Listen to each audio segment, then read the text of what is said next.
विद्यार्थी मित्रांनो नमस्कार। तुम्ही पाहतात नवोदयवाला हे यूट्यूब चॅनल। यामध्ये आज आपण नवोदय सराव पेपर क्रमांक 4 मधील 20 प्रश्नांचं स्पष्टीकरण या ठिकाणी आपण अभ्यासणार आहोत। विद्यार्थी मित्रांनो, माय विजन नवोदय ॲडमिशन राज्यव्यापी उपक्रम मोफत मार्गदर्शन या उपक्रमाअंतर्गत आज आपण इयत्ता 5वी नवोदय गणित विषयात सराव पेपर क्रमांक 4 मधील गणित विषयातील 20 प्रश्नांचं स्पष्टीकरण या ठिकाणी अभ्यासणार आहोत। माय विजन नवोदय ॲडमिशन राज्यव्यापी उपक्रम मोफत मार्गदर्शन या उपक्रमाअंतर्गत आम्ही इयत्ता 4थी स्कॉलरशिप, 5वी स्कॉलरशिप, 8वी स्कॉलरशिप, 5वी नवोदय, 8वी NMMS, 3री 4थी MTS BTS या सर्व शालेय स्पर्धा परीक्षांचे मोफत मार्गदर्शन करतो। ज्यांना या मोफत मार्गदर्शनाचा लाभ घ्यायचा असेल त्यांनी स्क्रीनवर दिसत असलेल्या 7588546308 हा माझा व्हॉट्सअप क्रमांक आहे। त्यावरती मेसेज करा। त्यामध्ये तुमचं नाव आणि तुमचा वर्ग एवढी माहिती द्या। मी तुम्हाला त्या ठिकाणी त्या वर्गाच्या ग्रुपची लिंक देईन। त्या लिंकद्वारे ग्रुपमध्ये जॉईन व्हावं। दररोज चला होता शिका करत चला। तर चला विद्यार्थी मित्रांनो, आजच्या तासिकेतील पहिला प्रश्न आपल्यासाठी काय आहे? 20 प्रश्नामधील पहिला प्रश्न म्हणजे प्रश्न क्रमांक 41 आपल्या प्रश्नपत्रिकेतला। 30 पेक्षा मोठी असणारी दोन क्रमवार मूळ संख्यांच्या गुणाकाराने मिळणारी खालीलपैकी सर्वात लहान संख्या कोणती? पहा, 30 पेक्षा मोठी असणारी आणि दोन क्रमवार मूळ संख्यांच्या गुणाकाराने मिळणारी।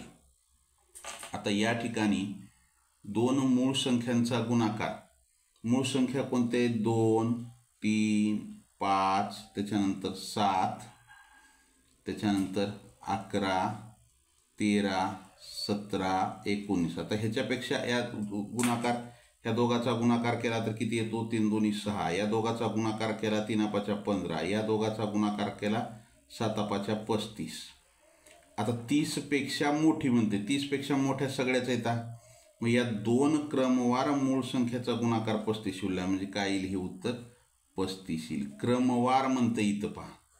आपल्याला तसं जर पाहिलं तर या 34चे 2 आणि 17 हे दोन मूळ संख्येच्या गुणाकाराचीच ही आहे, बरोबर आहे। पण आणि सर्वात लहान संख्या म्हणते। मग आता सर्वात लहान दोन क्रमवारने येणारी हीच आहे, दुसरी कोणती नाही। पुढे या दोघाचा गुणाकार केला तर काय येतो? 77 येतो। या दोघाचा मोठा होतो, मग वरचेवर मोठा होत जातो। मग आता उत्तर काय? पर्याय क्रमांक सी हे उत्तर, डी हे उत्तर येईल, 35 आलं।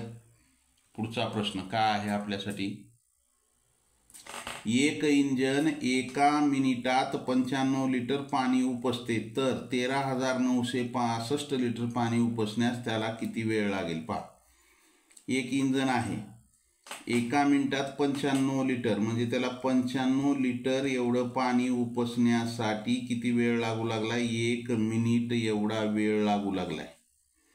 तर 13,965 लिटर एवढं पाणी उपसण्यासाठी त्याला किती मिनिटे लागतील? तिरकस गुणाकार करा। 13,965 गुणिले 1 भागिले 95, या दोघाचा गुणाकार भागिले 95। 5 भाग घाला, 5 1 5, किती उरले?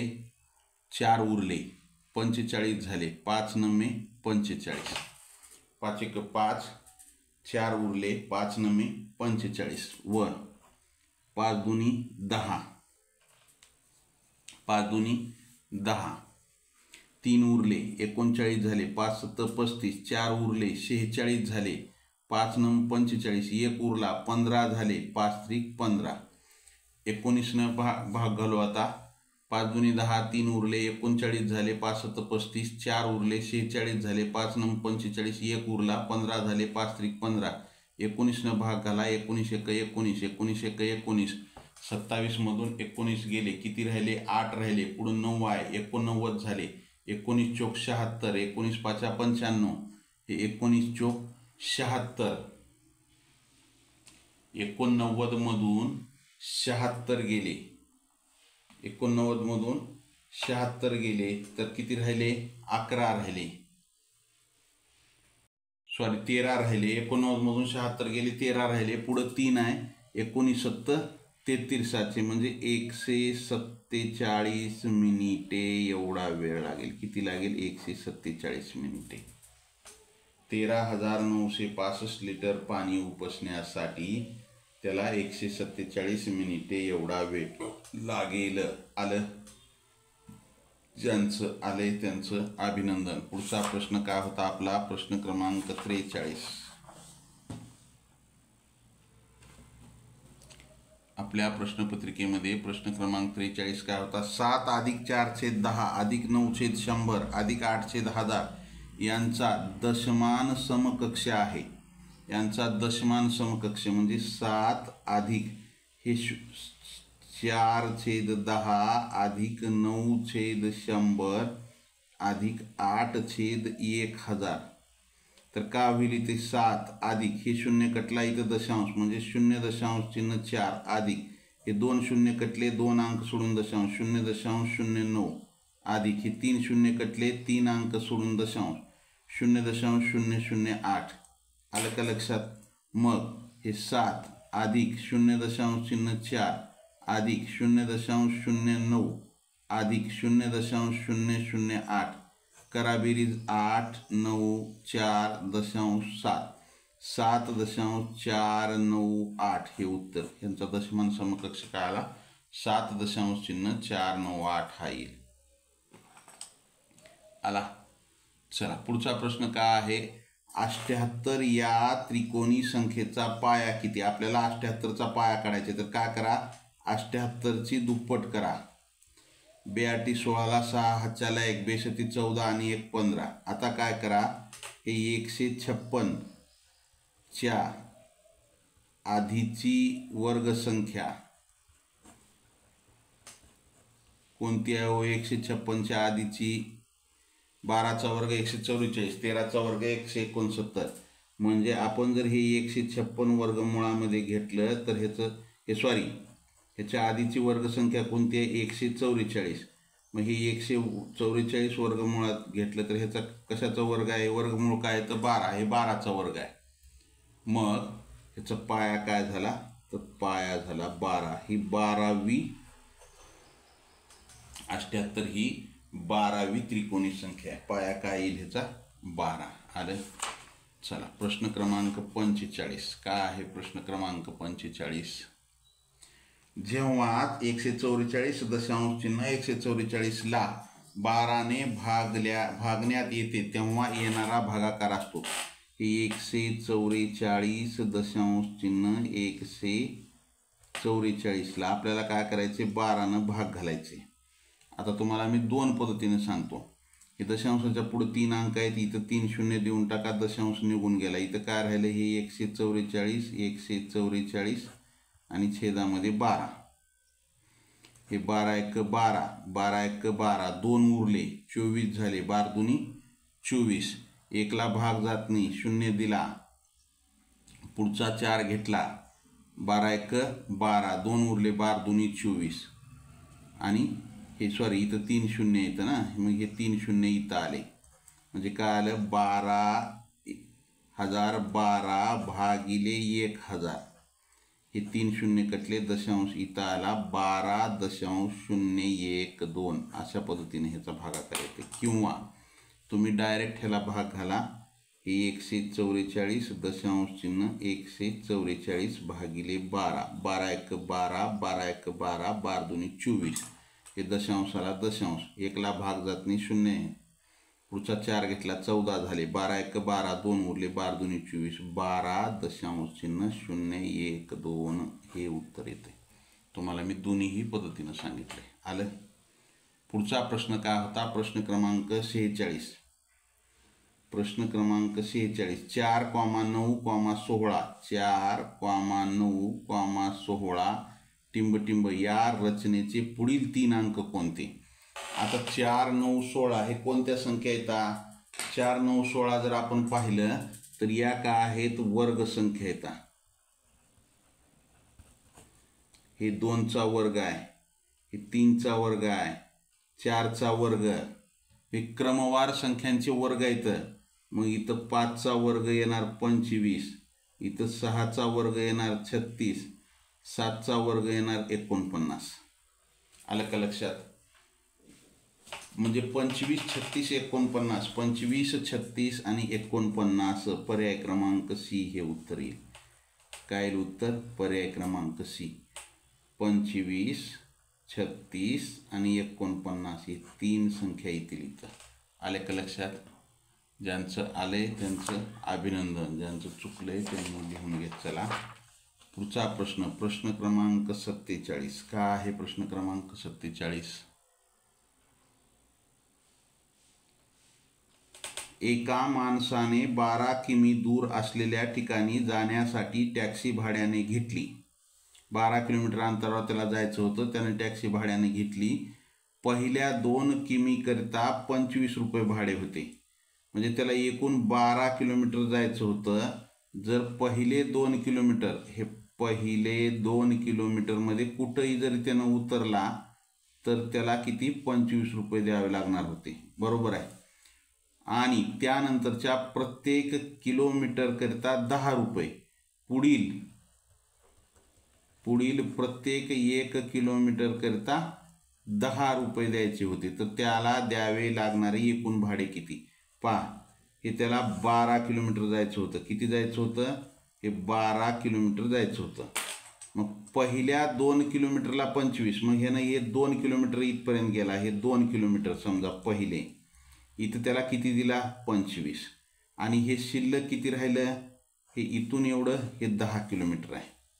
हे 12मधून 2 गेले, 10 राहिले. पुढच्या 1 किलोमीटरला 10, म्हणजे 1 किलोमीटरला 10, तर 10 किलोमीटरचे किती झाले? 100. आणि हे 25, म्हणजे 100 अधिक 25 बरोबर 125 रुपये त्याला द्यावे लागतील. आलं का लक्षात? उत्तर काय येईल? 125. ज्यांचं आलंय त्यांचं अभिनंदन. 125 रुपये. पुढं 2 समांतर रेषा. पहा, हे समांतर रेषा येतात, एकमेकींना या 2 कशा येतात? समांतर रेषा येतात. समांतर रेषा येतात 2, टिंब बिंदूत छेदतात. हे समांतर अशाच कुठपर्यंत बी जात राहिल्या तर हे छेदतील का? एकमेकांना छेदणे म्हणजे हे असे ह्याच रेषेहून ही रेष जाणे, किंवा हे असे छेदणे. बरोबर आहे. म्हणजे या छेदतील का? एकमेकांना ह्या रेषा अशा मागं पुढं होतील का? या छेदणार नाहीत. अनंत बिंदूत छेदतात? नाही. एकाच बिंदूत छेदतात? नाही. 2 बिंदूत नाही, तर ते 0 बिंदूत छेदतात, म्हणजे छेदतच नाहीत. पर्याय क्रमांक डी हे उत्तर येते. काय ते उत्तर? पर्याय क्रमांक डी. समांतर रेषा एकमेकांना कधी छेदत नाही, त्या तसंच पुढे जात राहतात. प्रश्न क्रमांक 49 काय आहे? वर्गातील 50 विद्यार्थ्यांपैकी पहिल्या 25 विद्यार्थ्याचे सरासरी वय 13 वर्षे आहे. 50 विद्यार्थ्यांपैकी पहिल्या 25 विद्यार्थ्याचं सरासरी वय 13 वर्षे आहे. राहिलेल्या विद्यार्थ्याचे सरासरी वय 17 वर्षे असल्यास एकूण विद्यार्थ्याचे सरासरी वय किती? पहा, पहिल्या 25 विद्यार्थ्याचे एकूण वय सरासरी दिले ना आपल्याला. किती दिले? 13. म्हणजे हे 25 गुणिले 13, 13 पाचा 65ला 5, हातचे 6, 13 दुनी 26 आणि 6 32, 325 आलं पहिल्या 25. नंतरच्या 25 विद्यार्थ्याचे एकूण वय, हे 25 विद्यार्थी आहेत, त्यांचं सरासरी आहे 17 वर्षे. 17 न गुणा 17 पाचा 85ला 5, हातचे आले 8, 17 दुनी 34, 34 आणि 8 42, 425. मग आता हे एकूण 50 विद्यार्थ्याचे वय, एकूण 50 विद्यार्थ्याचे वय म्हणजे दोघाची बेरीज करा. 10ला 0, हातचे आला 1, 2 2 4 आणि 1 5, 4 आणि 3 7, 750. मग आता 50 विद्यार्थी सरासरी वय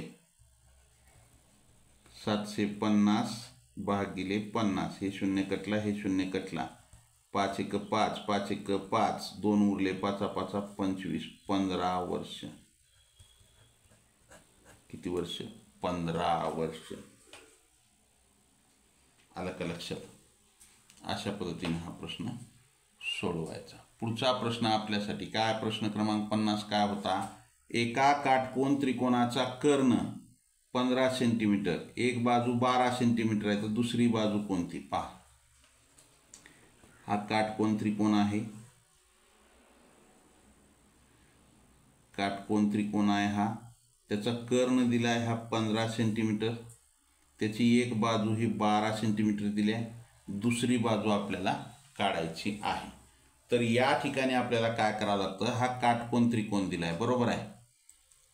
तर या ठिकाणी आपल्याला पायथागोरस, काटकोन त्रिकोण जर असेल तर पायथागोरस प्रमेयाचा वापर करावा लागतो।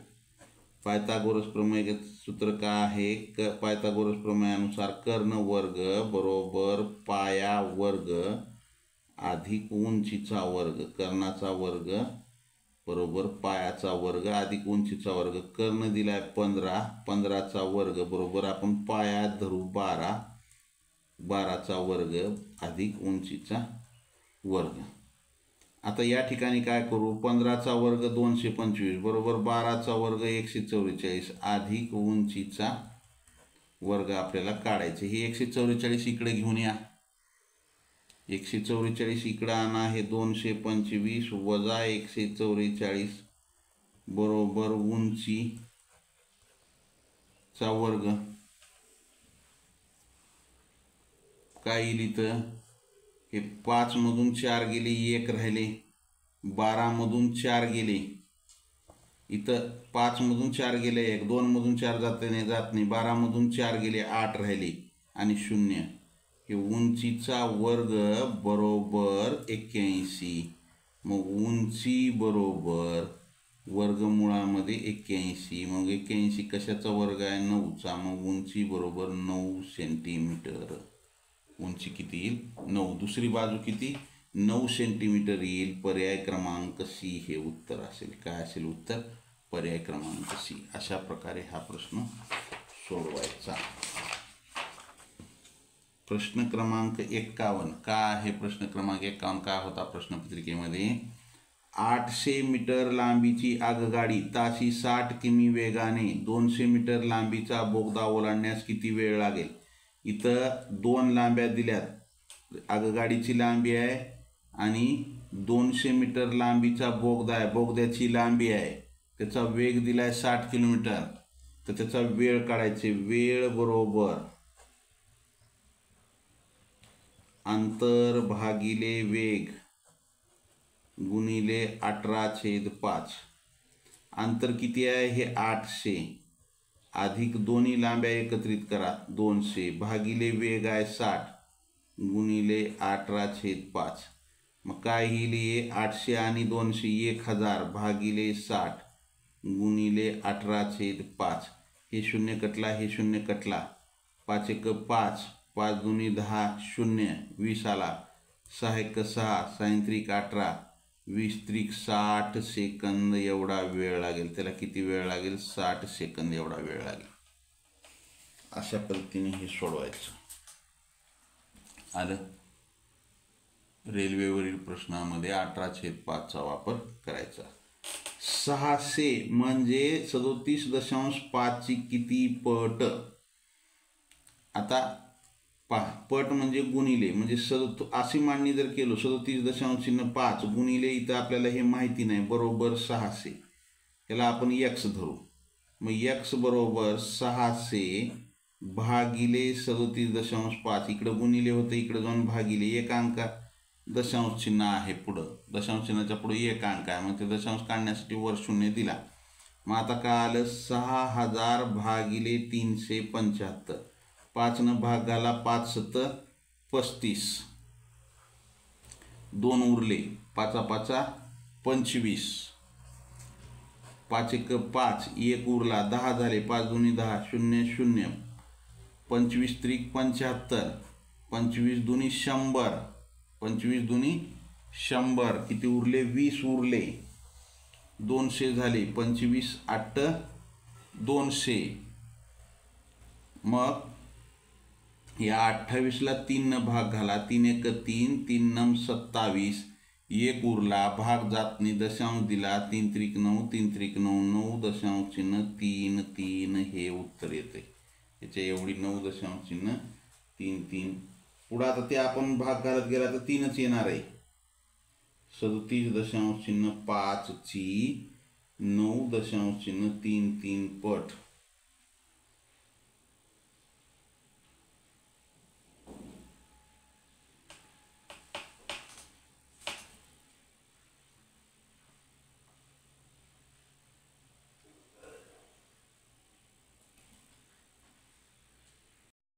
पहा इथं आपला थोडासा भागाकार काय झालेला आहे, चुकलेला आहे. का आले हे 6000 भागिले 375. 5 भाग घाला, 5 7 35, 2 उरले, 5 5 25. परत 5 भाग घातलं तर 5 1 5, 1 उरला, 10 झाले, 5 दुनी 10, 0 0, 1200 आलं. आता आपण 15 जर भाग घातलं तर 15 5 75, 15 5 75 आणि 15 8 20 80 आलं. 5 न 80ला भाग घाला, 16 येते, 5 1 5, 3 उरले, 5 7 30, 16 पट येते. काय येते? 16 पट हे उत्तर येते. काय येते? 16 पट हे उत्तर येते. आलं. चला प्रश्न क्रमांक 53. काय आहे प्रश्न क्रमांक 53? एका समलंब चौकोनाचे क्षेत्रफळ, समलंब चौकोनाचे क्षेत्रफळ 75 चौरस सेमी असून समांतर बाजूची बेरीज 25 सेमी आहे, तर लंबांतर किती? समलंब चौकोनाचे क्षेत्रफळ, समलंब चौकोनाचे क्षेत्रफळ बरोबर 1/2 गुणिले समांतर बाजूची बेरीज.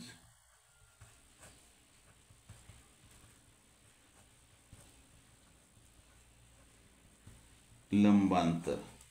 समांतर बाजूची बेरीज गुणिले लंबांतर. क्षेत्रफळ किती दिले? 75 बरोबर 1/2 गुणिले समांतर बाजूची बेरीज किती आहे? 25 गुणिले लंबांतर दिले का? नाही. लंबांतर यानुसार ब वर येते इथं लंबांतर.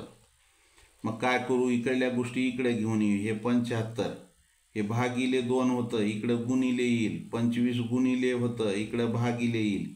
मग इथं काय? लंबांतर. 25 1 25, 25 दुनी 50, 25 त्रिक 75. मग लंबांतर काय आलं? 3 दुनी 6 सेंटीमीटर. 6 सेंटीमीटर येते लंबांतर. आलं. ज्यांचं आलंय त्यांचं अभिनंदन, ज्यांचं चुकलंय त्यांनी लिहून घ्या. चला पुढचा प्रश्न. एका शाळेमध्ये 768 डेस्क 24 वर्गात ठेवायचे. प्रत्येक वर्गात ठेवायच्या डेस्कची संख्या सारखीच असेल तर प्रत्येक वर्गात किती? काय करायचे? हे 24 वर्गामध्ये समान ठेवायचेत ना. 24 वर्गामध्ये 768 डेस्क ठेवायचे. तर एका वर्गात किती? एका वर्गात बरोबर किती? 1 गुणिले 768 भागिले 24. या ठिकाणी 12 भाग जाते का बघा, किंवा 24 भाग जाते. 24 1 24, 24 त्रिकम 72, 76 मधून 72 गेले, 4 उरले, 48 झाले. 24 दुनी 48. काय तर 32 डेस्क. एका वर्गामध्ये किती डेस्क ठेवावं लागेल? 32 डेस्क ठेवावं लागतील. आलं. अशा पद्धतीनं हा प्रश्न सोडवायचा असतो. प्रश्न क्रमांक 55. काय होता प्रश्न क्रमांक 55? 64 125 216 या संख्या रचनेतील पुढील संख्या कोणती? इथं संख्या रचना दिली आहे. 64, 125, 216, या संख्या रचनेतील पुढील संख्या कोणती? तर का आहे माहिती आहे का? हे 64 का आहे? हे 4चा घन आहे. 125 काय? 5चा घन आहे. 216 काय आहे? 6चा घन आहे. म्हणजे क्रमवार संख्येचे या ठिकाणी काय दिलेले आहेत? घन दिलेले आहेत. क्रमवार संख्येचे काय दिलेले आहेत? घन दिलेले आहेत. मग आता इथं काय येईल? 7चा घन येईल, 8चा घन येईल आणि 9चा घन येईल. पुढची संख्या म्हणले मग आपल्याला 7चा घन येईल. इथं एकच संख्या 7चा घन, 7ला 3 वेळेस गुणा, 343 येते. नसेल तर 7चा वर्ग 49 गुणिले 7, 7 9 63ला 3 हातचे 6, 7 चोक 28, 28 आणि 6 34, 343 हे उत्तर येतं. इथं काय ते उत्तर 343. पुढचं पद काय येणार, पुढची संख्या 343 येणार. आलं. पुढचा प्रश्न 56. सेंटीमीटरमध्ये खालीलपैकी काय मोजता येत नाही. सेंटीमीटरमध्ये खालीलपैकी काय मोजता येत नाही. लांबी सेंटीमीटरमध्ये मोजतो आपण, बरोबर आहे. परिमिती ते सुद्धा आपण सेंटीमीटर मीटर ह्याच्यामध्ये मोजतो. अंतर सेंटीमीटरमध्ये मोजतो. क्षेत्रफळ आपल्याला सेंटीमीटरमध्ये मोजतो का, नाही. क्षेत्रफळ आपल्याला सेंटीमीटर मोजता येत नाही, चौरसामध्ये मोजावं लागतं ते. म्हणून उत्तर काय असेल डी. हे काय सेंटीमीटरमध्ये मोजता येतं, क्षेत्रफळ नुसत्या सेंटीमीटरमध्ये मोजता येत नाही. म्हणून उत्तर काय, पर्याय क्रमांक डी हे उत्तर. सोपा प्रश्न आहे, 1 सेकंदामध्ये उत्तर येतं त्याचं. प्रश्न क्रमांक 57. काय आहे प्रश्न क्रमांक 57. एका दुकानदाराने 10 रुपयास 4 पेन्सिल खरेदी केल्या. 10 रुपयास 4 पेन्सिल खरेदी केल्या.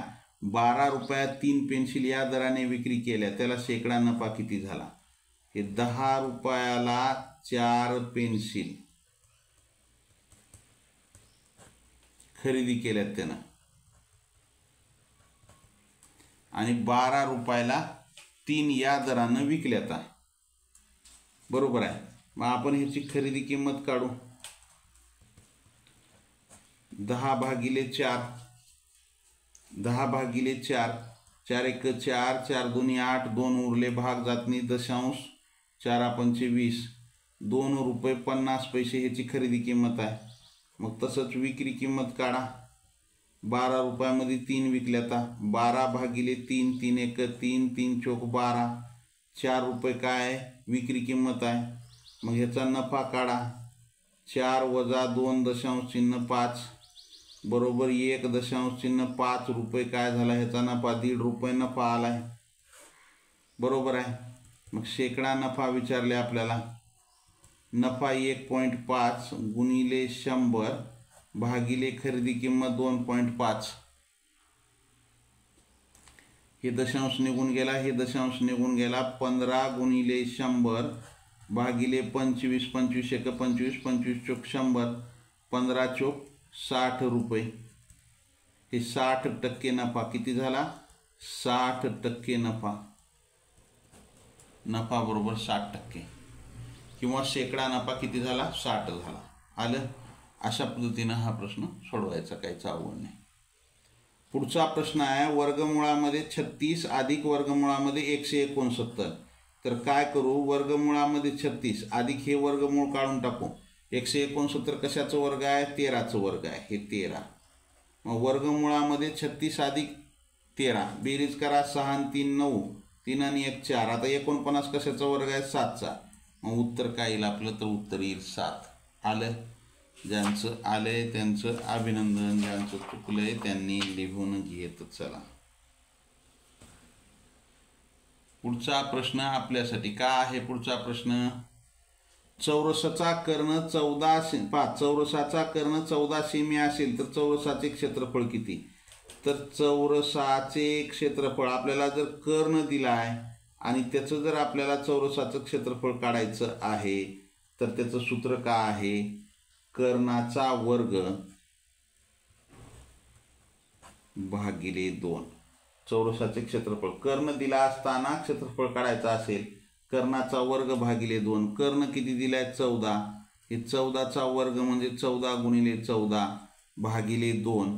बे 1 बे, बे 7 14, 14 7 98. क्षेत्रफळ काय आलं, 98 चौरस सेंटीमीटर.